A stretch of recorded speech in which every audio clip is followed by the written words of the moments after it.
Magandang araw mga responsible gun owners. Nandito tayo ngayon sa 31st Defense and Sporting Arms Show na ginaganap dito sa SMX MOA.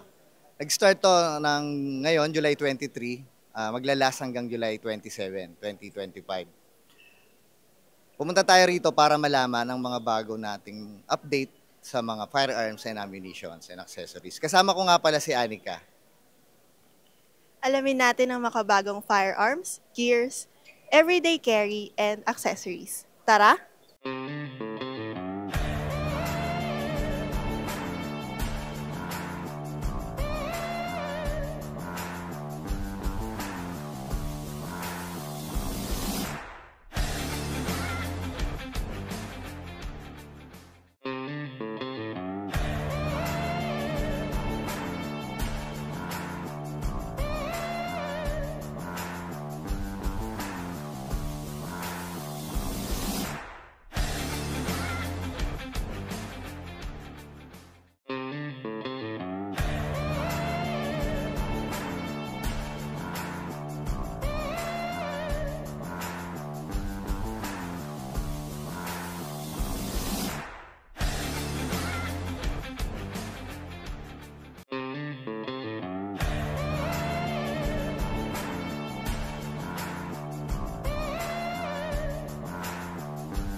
Ayan, nandito tayo ngayon sa booth ng Armscore. Kasama natin si Sir Revy para sa 556. Tama ba, sir? 556 RD4. RD4.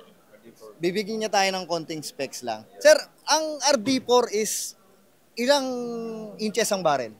We have 2 inches, two types of length ng barrel. We have 14.5 and 10.5. And then, pagdating dun sa tech specs ng barrel, in terms of parts, mil spec, then barrel, yung barrel is bull barrel siya. Compare mo dun sa torch is mas heavier to kasi magkaiba ng gas system. Kasi ang gas system nito is gas piston, sorry. Then yung torch natin is DGIS. So yung gas system nito ay may selector. Then kung mapapansin nyo yung features po nito is totally different from torch. Lahat po ng mechanism niya selector niya or yung mga selector niya dito is ambi na lahat. Then um, yung sights niya different din, pero yung ibang parts naman hindi binago like ambidextrous na charging handle, fire control selector, yun nga yung nadagdag magazine release and bolt release. Then sa finishing parehas lang, anodized level 3 yung handguard, upper and lower receiver. Then sa barrel, manganese phosphate. Tapos bulk carrier group is DLC or yung bago naming technology na PECVD. Then kung mapapansin nyo, iba na yung itsura ng lower receiver namin is it's totally fully machined by Armscore Global Defense. Meron na siyang magwell, sir, no? Yung Yes, sir. ano niya. Nasabi mo kanina, sir, yung gas system nito is piston type and Yes. adjustable. Yes. So, ideal tong gamitin kung gusto nating lagyan ng suppressor. Suppressor, yes. Okay, so ma-adjust natin ang gas na kailangan para sa suppressor. Para sa suppressor. At Then, napakaganda niya, ambidextrous lahat ng controls, ano? yes, sir. Tapos naka-curve na rin yung trigger guard niya na built-in. Kasi yung iba attachment. Ito, built-in na. Since kaya naman, sinama na namin. Then, pagdating sa features ng barrel, 1:7 rifling twist, wala naman pinagbago sa torch. Mas heavier lang siya compared dun sa torch since gas piston siya. Gas piston and naka-bull barrel. Yes. 1.7 twist, ang twist rate ng barrel niya. So kaya nitong i-handle yung mga much heavier bullet like Yeah. mga 62 grains up to 77 grains. Yes. 'Di ba, sir? Tama, no? Oh. Tsaka napansin ko, sir, naka-drop in trigger siya. Yes, drop in trigger, same with Ria Torch. 2 to 2.5 pounds yung trigger pull. Hairline na yung trigger niya since gusto kasi namin na kung ano yung nabili ni customer is satisfied siya kung ano yung specs nito. Okay. Kasi iniiwasan din namin na i-alter nila yung ibang parts for the safety purposes. And since naka-drop in trigger, mil-spec naman, kung gusto natin lagyan siya ng mil-spec na parts, Aftermarket mag-fit parts. pa rin naman Yes. siya, sir. Okay, okay. Respect part. Ayan, sa mga gusto or nagpaplano ng 556, sama nyo to sa ano nyo, plano nyo, RD4P. Pinakabago ng Armscore na 556. Kasama natin. Salamat, Sir Revy. Maraming salamat. Armscore. Kasama po natin ngayon si Sir Mike sa Trust Trade. Ano po yung mga bagong natin Mga sa... bagong unit. Yes. Mga bagong unit natin, syempre ngayon, meron tayong sa Taurus, meron tayong Taurus T9. Tapos sa Glock, meron tayong Glock 47 at saka Glock 49. Yan. Sa Rossi, meron tayong Rossi 7022 Delta. Ayan. Yan yung mga bago natin. Sa ano po natin ngayon sa Trust Trade? Ano po yung Glock watch price pala. range? Glock watch bago. Sorry. Ano po yung price range natin sa mga unit? Price range natin sa unit, between 27,000, 26,994 26,994 to pinakamahal namin is nasa 133,000. Ngayon po ba meron tayong discount dito sa booth? Yes. Since nandito tayo sa DSAS Part 1, SMX Mall of Asia, meron po tayong discount. Up to 10% discount po doon sa mga firearm units natin and accessories. Thank you so much po, sir. Andito naman tayo ngayon sa Shooters booth. Kasama natin si Sir Eric para sa Trailblazer. Ito nga pala yung 556 na SAM Trailblazer. Sir Eric, ano ang barrel length ng Trailblazer? Is 14.5 inches. Mga kabengbeng, ayan, 14.5 inches ang Trailblazer. Ang twist rate nito, Sir Eric, Is 1-9.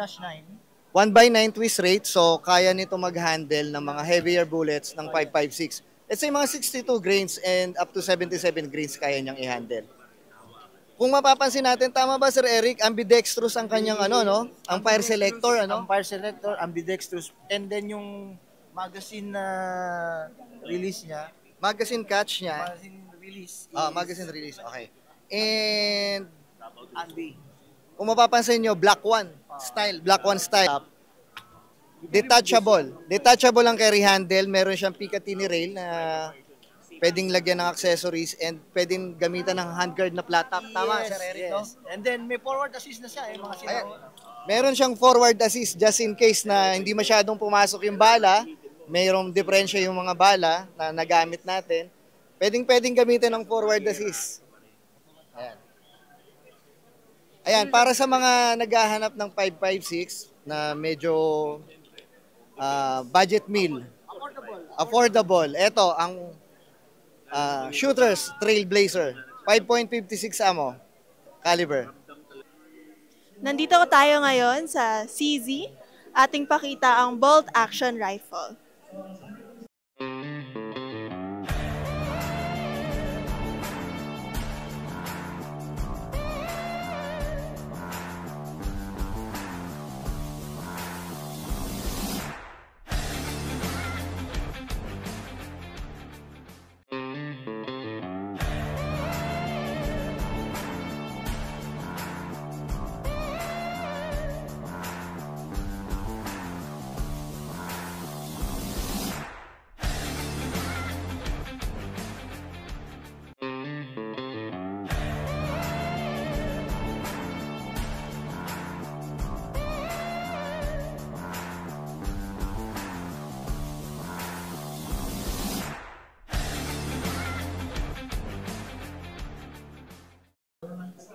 Okay, andito naman tayo ngayon sa booth ng Trust Trade. Kasama natin si Ma'am Vanessa para sa mga bagong firearms and accessories. Ma'am, ano yung mga latest natin ngayon na firearms na ino-offer ni Trust Trade? Yes, sir. So we have Glock 49 for the Glock, sir. And then we have also Taurus T9 para naman sa Taurus na yung hanap ay rifle pero version ng 9mm. Yung Taurus T9 is PCC, no? 9mm siya na AR platform. Yes, sir. Okay. Ilan ang niya, ma'am? Ilan ang haba ng barrel ng Taurus Ang T9? barrel length niya, sir, is 8 inches barrel length. Oh, 8 inches. So, ideal talaga PCC. Pwedeng Yes. ilagay sa vehicle. Yes po. Okay. Nalalagyan siya ng ano, di ba, ma'am? Ng permit to carry? Yes, pwede Since po. PCC siya, di ba? Yes, sir, pwede. Aside sa T4, sa T9, ma'am, ano pa yung ibang firearms na pinakabago ngayon ni Trust Trade? Meron din si Taurus na pistol naman po, which is yung Taurus 838 at saka yung TH830C. 838. Ah, Meron tayo nun. Pwede natin makita, ma'am? Pwede po, sige. Samahan ko kayo, sir. Samahan natin si Ma'am Vanessa. Tara.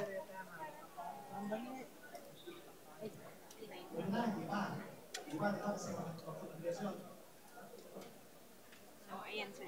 Ayan. Ito yung 838, Ma'am No, Vanessa. sir. Ito po yung Taurus T9. Okay, yung Taurus T9. Yes, sir. Meron siyang adjustable yung kanyang butt, sir, ng 3 position. So, 1, 2, 3. Okay, 3 Pwede position siyang humaba. yung butt stock niya. Yes, sir. Okay. And then, sir, pwede mo siyang lagyan ng accessories like tactical light, laser, flashlight, whatever you like, sir. Meron siyang flat top na Picatinny rail sa ibabaw. Yes po. And naka-M-lock ang kanyang handguard. Tama, Yes, ma'am? sir. Okay. So, yun lang yung feature niya, sir. So, yan yung T9 na PCC ni Taurus. No-offer dito sa Trust Trade. Ma'am, ang price point, Ang 89,000. 89,000. May discount ba tayo kapag gun show? Discounted na yun, sir. Oh, discounted price, 89,000. Yes po. Tuloy-tuloy tayo dito sa Spinelli. Tignan naman natin tong Sarsilmas.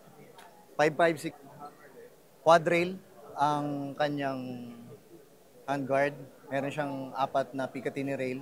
Isa sa ilalim, 2 sa side, tsaka sa ibabaw. Meron na rin siyang flip-up sight, iron. Ayan. 556 caliber. This is a 14.5 inches. And ang charging handle nito is ambidextrous. Magazine release is also ambidextrous. Yung kanyang fire selector or safety selector is also ambidextrous. So lahat ng gustong bumili ng mga 556 katulad ng ganito, Sarsilmas, punta lang kayo dito sa Spinelli. Dito pa rin tayo sa Spinelli. Ito yung IWI Scion, 12.5 inches barrel length, flat top, Picatinny rail, meron siyang M-lock na handguard, mil-spec yung charging handle, meron din siyang forward assist, single lang, hindi ambidextrous yung fire selector. Butt stock, meron siyang QD. So, dun sa mga mahilig gumamit ng QD, eto, pwedeng-pwede yung lagyan ng QD na belt attachment. IWI Scion, Spinelli. Ito yung ino-offer nila na watchtower na 16 inches barrel. Kung mapapansin nyo, naka-ambi ang kanyang charging handle. Fire selector is also ambidextrous. And naka-M-lock style siya. Flat top, may Picatinny rail. At mapapansin nyo na naka-compensated siya na muzzle brake. Ayan. Sa mga interesado ng ganitong klase ng 556, watchtower, punta kayo dito kay Spinelli.